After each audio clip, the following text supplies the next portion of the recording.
Greetings on this beautiful February day. There is a famous Lenten hymn called Jesus Walked This Lonesome Valley. Jesus walked this lonesome valley, it goes. He had to walk it by himself. Oh, nobody else could walk it for him. He had to walk it by himself. That was his journey to the cross.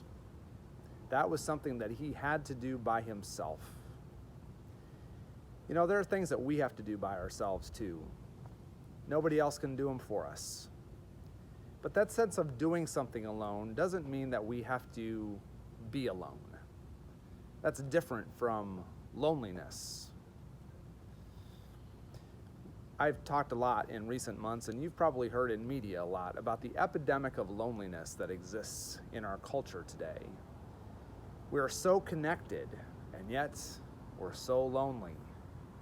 Even in relationships that we have, even couples relationships, there's a loneliness. How do we combat it? Dr. John Deloney recently wrote an article in which he listed 11 ways that we can combat loneliness.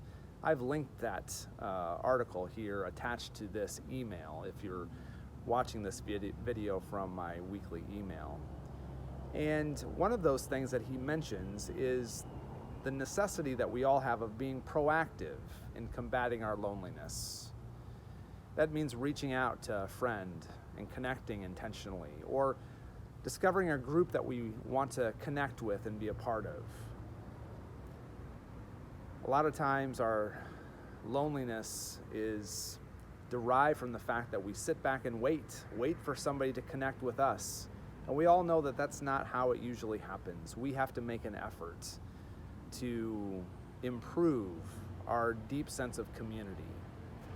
So I invite you to consider these different ways in which you can combat your own sense of loneliness. And then know that ultimately there is somebody that we trust and who loves us that will always be there for us. And that is the God we worship in Jesus Christ, who has promised that we will never be alone. Lent is upon us. Second Sunday of Lent is this week. Our study of Peter and his wandering heart continues at both 9 o'clock and 11 o'clock, in addition to online. I hope you'll see us. I hope to see you. I hope you'll see us this coming Sunday. Be well.